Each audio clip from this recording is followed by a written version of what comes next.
I'm stuck in a situation that feels impossible to handle. At 26, I went from being completely independent to relying on others for basic daily tasks. Being blind means I have to trust what people tell me, but I keep second-guessing everyone's intentions. My parents say one thing, my fiancé says another, and my gut feeling tells me something else entirely. The worst part is not being able to verify anything myself. I need help figuring out who's actually looking out for me and who might be taking advantage of my condition. A few days ago, my cousin Megan told me something that could completely destroy my relationship.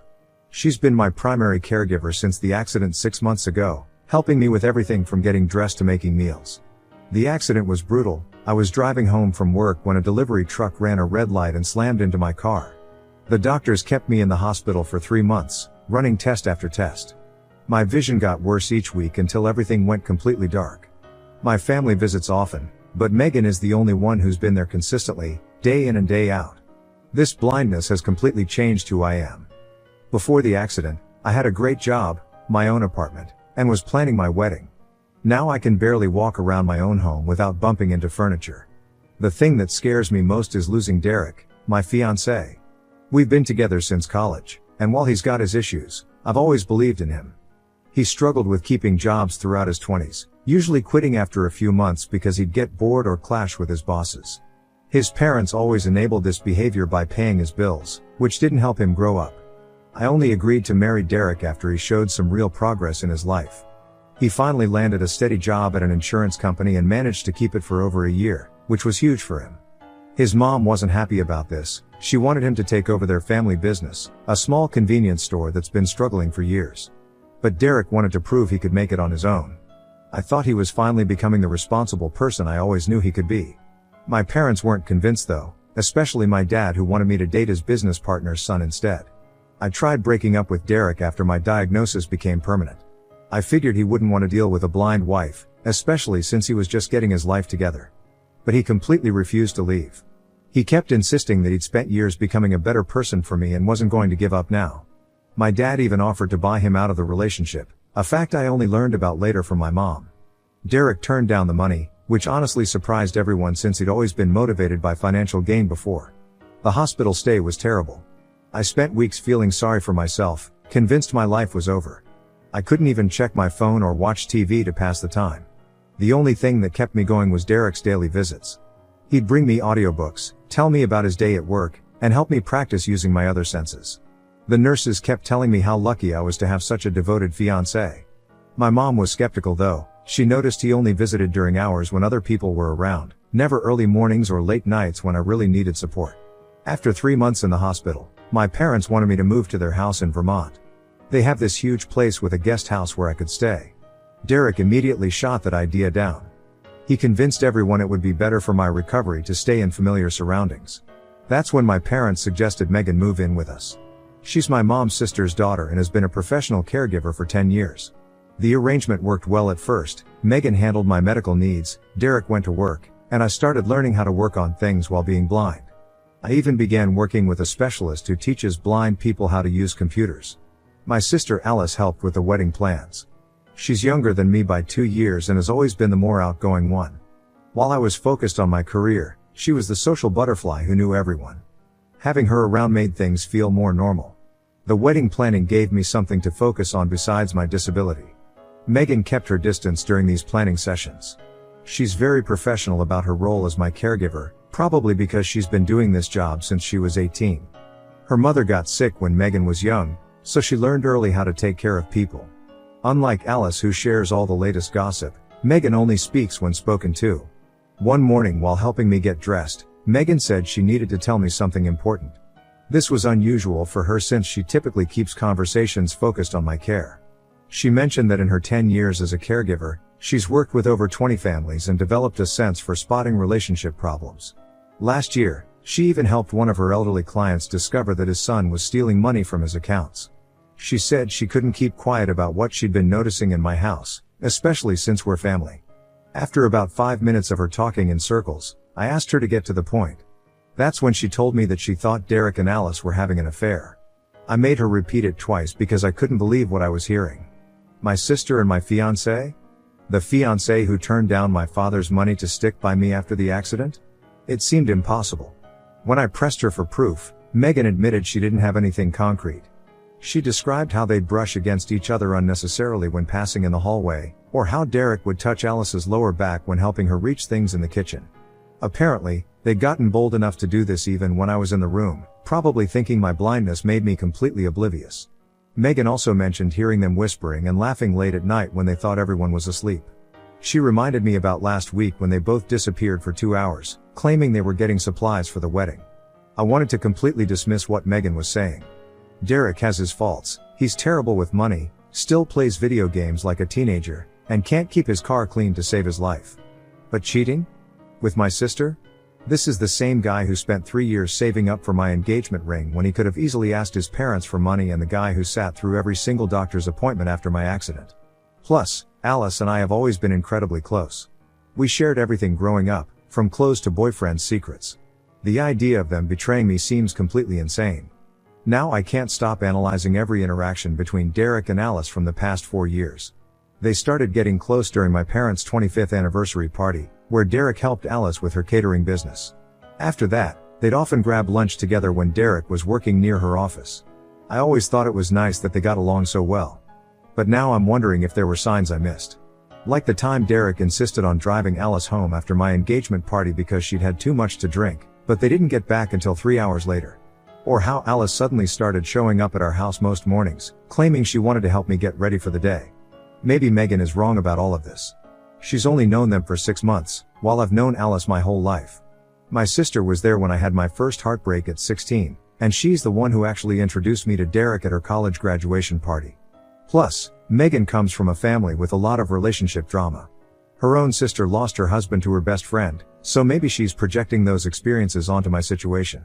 But then again, Megan has spent more time around them these past months than I have, considering I'm usually resting or at therapy appointments. Derek and Alice have both sacrificed a lot to help me after the accident. Derek took a pay cut to switch to a job with more flexible hours so he could drive me to appointments. Alice put her catering business on hold to spend more time helping with my recovery. These don't seem like the actions of people who would betray me. Still, I can't ignore how Derek's behavior has changed lately. He doesn't hold my hand as much, and when he kisses me, it feels rushed. I initially blamed it on him being tired from taking care of me, but maybe there's more to it. The thought of confronting them makes me physically ill.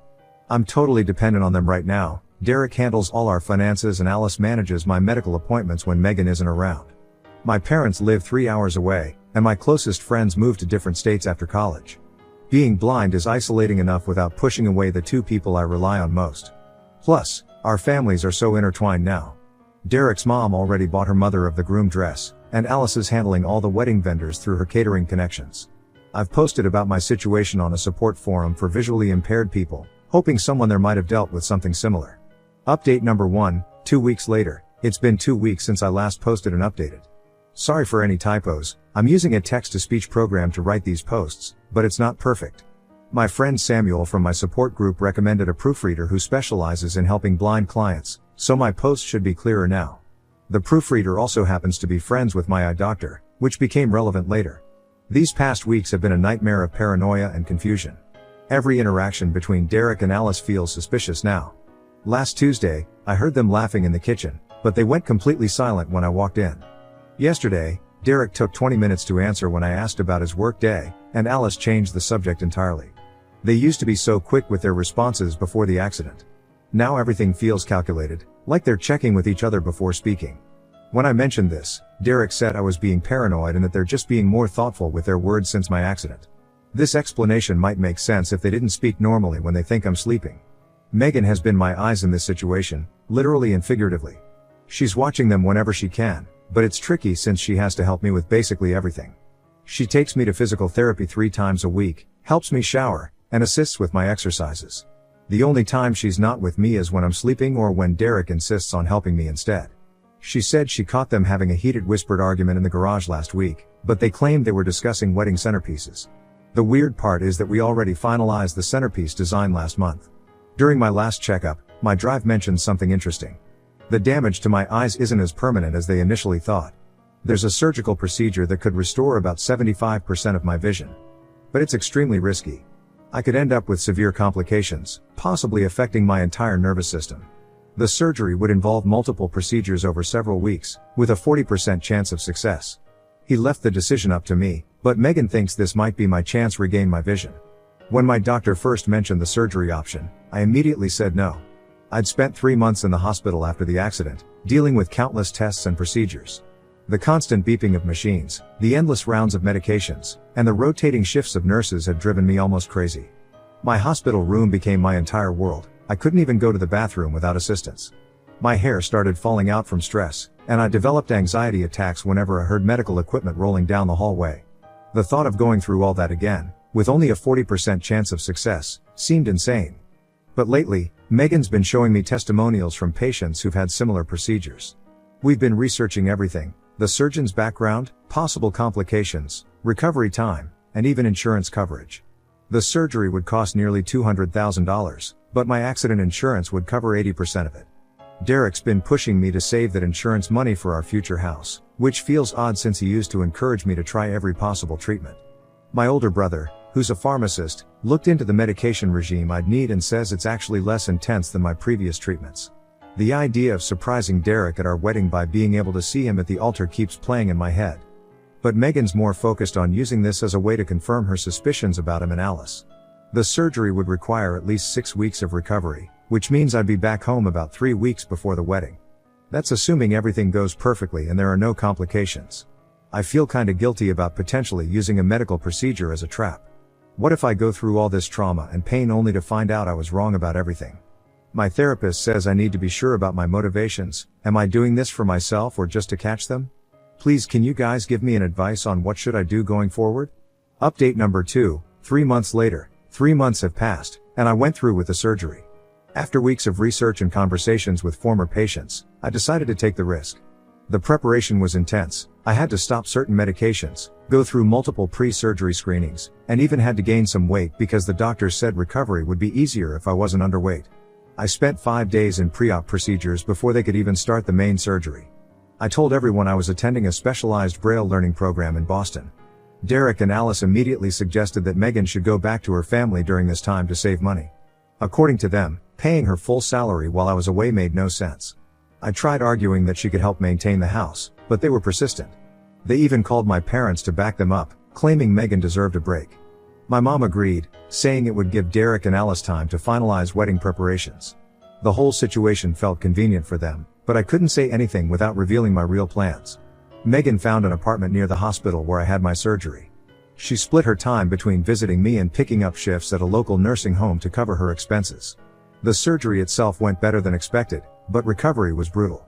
I spent 4 weeks dealing with severe headaches and light sensitivity.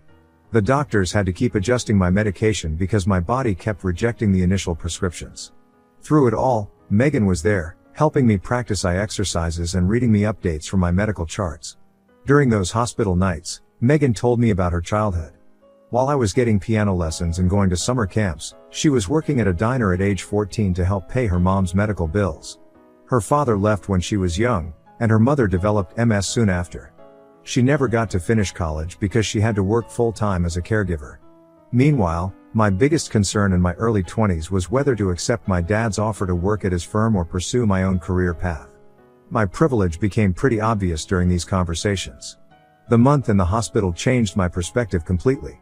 Before the accident, my life revolved around wedding planning and trying to turn Derek into husband material.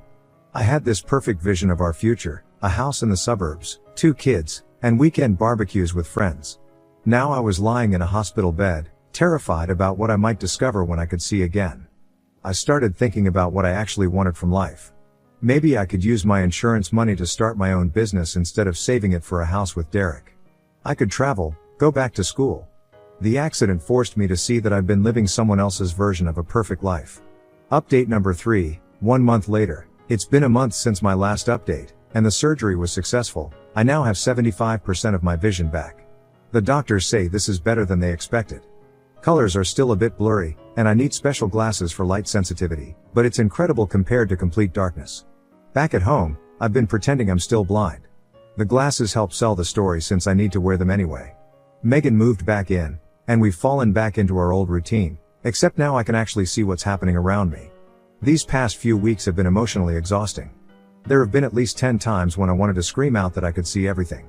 Like when Derek canceled our weekly date night claiming he had to work late, but I saw him drive off with Alice instead. Or when they spent 3 hours organizing wedding favors in the basement while I was supposedly napping. I kept quiet because I needed to understand the full extent of their betrayal. More than that, I needed to know why Derek was still going through with the wedding. Was it guilt? Pity? Or maybe it had something to do with my insurance settlement coming up next month. Yesterday, I finally got the proof I needed, though I wish I hadn't. I was sitting in the living room while they were in the kitchen, supposedly discussing the wedding menu. Through the reflection in our glass cabinet, I watched their entire interaction. Alice was leaning against the counter while Derek made coffee. They were speaking in whispers, then she kissed his cheek. Instead of pulling away, he turned and kissed her on the lips. My hands were shaking so hard I almost dropped my phone. 4 years of trust and love, destroyed in 10 seconds. The worst part was watching them straighten their clothes and act normal when they came back to the living room, asking if I wanted coffee. After witnessing that, I called Megan pretending I needed help with a wedding errand. When Derek and Alice asked what was wrong, I made up a story about needing to buy something from the bridal shop. The way they looked at each other when I mentioned the wedding, like they were sharing some secret joke at my expense, made me want to throw up. Instead, I smiled and talked about how excited I was to move forward with the wedding plans. Derek actually had the nerve to reach over and squeeze my hand, saying he couldn't wait to marry me. Derek's reaction to pushing forward with the wedding plans made everything click. Instead of looking trapped or guilty, he seemed almost eager. He and Alice shared this knowing look, and he actually grinned. That's when I remembered the conversation with my insurance agent last month. There's a $800,000 payout coming at the end of the year, mainly to cover future medical expenses and lost wages from my job. If we're married when that payment comes through, Derek would have legal access to those funds. The timing of the wedding suddenly made perfect sense. It's scheduled exactly 8 weeks before the final insurance settlement. The accident payout has been coming in smaller amounts until now, $5,000 here, $10,000 there for medical bills and rehabilitation. But the big payment was always scheduled for December. Derek's been unusually interested in my insurance paperwork lately, always offering to handle calls with the agents. He even suggested I switch to his cousin's law firm for handling the settlement, which I now realize would have given him even more control over the money. Last week, I overheard him on the phone with a real estate agent about a beachfront property, something we definitely couldn't afford on his salary alone. His behavior since the accident makes so much more sense now. He stopped holding my hand during movies, no more surprise hugs from behind, none of those little affectionate gestures he used to do all the time. He claims it's because he's afraid of hurting me, but I've seen how gentle he can be with Alice. Just yesterday, he helped her try on her bridesmaid dress. Meanwhile, he won't even sit next to me on the couch anymore. I checked our joint account statement. He's been taking Alice to expensive restaurants while telling me he's working late. I've decided to throw a pre-wedding party next week. Already sent out invitations to everyone, Derek's entire family, all our college friends, my coworkers, even his boss who he hates. Alice is helping plan it, thinking it's just another bridal shower. She even convinced our parents to fly in early for it. The venue is booked, the catering is ordered, not through her company, which raised some eyebrows, and I've prepared a very special slideshow for the occasion. Megan's been helping me gather evidence, photos, bank statements, text messages she managed to screenshot from Derek's phone when he left it charging. They think they're so clever, but they have no idea what's coming. Final update, 4 days later, the wedding is officially cancelled. Last night, I ended my engagement in front of 60 guests at what was supposed to be our pre-wedding celebration. Everyone was there, Derek's family, my college roommates, our colleagues, even my old neighbors. The party started normally enough. People were drinking champagne, eating appetizers, congratulating us on the upcoming wedding. Derek's mom kept showing everyone photos of the beach house she wanted us to buy near them. Alice was playing the perfect maid of honor, making sure everyone's glasses stayed full. I waited until everyone had finished dinner before making my announcement. When I took off my glasses and told everyone I could see, the room exploded with excitement. My mom started crying. Derek's dad was calling it a miracle. But Derek and Alice? They looked like they'd seen a ghost. Derek kept opening and closing his mouth like a goldfish, while Alice suddenly found her shoes extremely interesting. It was the first time in weeks I'd seen them maintain proper distance from each other. Then came the questions about when and how this happened. I explained everything, the risky surgery 3 months ago, the recovery period in Boston, the doctors who gave me a 40% chance of success. Megan, playing her part perfectly, asked why I hadn't saved this for the wedding day. That's when I turned to Derek and Alice and told them this was my wedding gift to them. I started listing specific dates and times. The afternoon they spent in the pool house while I was supposedly at physical therapy. Their late night meeting in his car last week.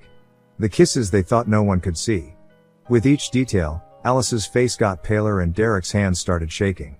When Alice tried to deny it, I described the birthmark on her lower back that Derek had been touching in the kitchen 3 days ago. That shut her up pretty quickly. Derek actually tried to turn this around on me. He stood up in front of everyone and said I was the dishonest one for lying about the surgery. My own father had to hold me back when Derek claimed my trust issues had ruined our relationship. That's when I pulled out the folder Megan had helped me prepare. Inside were printouts of his recent credit card statements showing hotel charges, screenshots of his browsing history looking up divorce lawyers, and a copy of his email to his cousin about accessing my insurance settlement after the wedding. The final insurance payment would be $800,000, enough for him and Alice to start their new life together. My mom started screaming at him in both English and Korean. His parents looked mortified, especially when I mentioned how they'd helped him check into marriage laws regarding disability benefits. Derek's sister actually started crying, saying she'd caught them together but didn't know how to tell me. Meanwhile, Alice kept trying to approach me, blubbering about how it just happened and how they never meant to hurt me. I told her to save her fake tears for her next catering gig. After 30 minutes of complete mayhem, with people taking sides and others trying to calm everything down, I'd had enough. I told Derek he had 24 hours to get his things out of my house. He tried arguing about his name being on the lease, but I reminded him that my parents had paid every rent check for the past year. My dad's already called his lawyer to handle the paperwork. Alice tried following me as I left, but Megan blocked her path. Last I heard, she's staying at a motel because our parents won't let her come home. I've been in my room since last night, ignoring the dozens of messages flooding my phone. My college friends want to take me on a trip to forget everything. Derek's mom keeps calling to apologize. But right now, I just need space. The only person I'm talking to is Megan, who's been bringing me food and helping me sort through what's left of my relationship. The pain comes in waves. 1 minute I'm relieved it's over, the next I'm looking at old photos wondering if they were together even then. But mostly, I feel stupid for not seeing the signs earlier. My mom warned me about Derek's pattern of living off others, first his parents, then me. He hasn't held a steady job since college, always claiming he was finding himself while I paid our bills. The accident insurance was probably the biggest payday he'd ever seen. At least I found out before signing those marriage papers. Some betrayals you can forgive, but this isn't one of them. Our parents keep pushing for reconciliation, saying families should stick together, but as far as I'm concerned, I only have one family member I can trust now, Megan.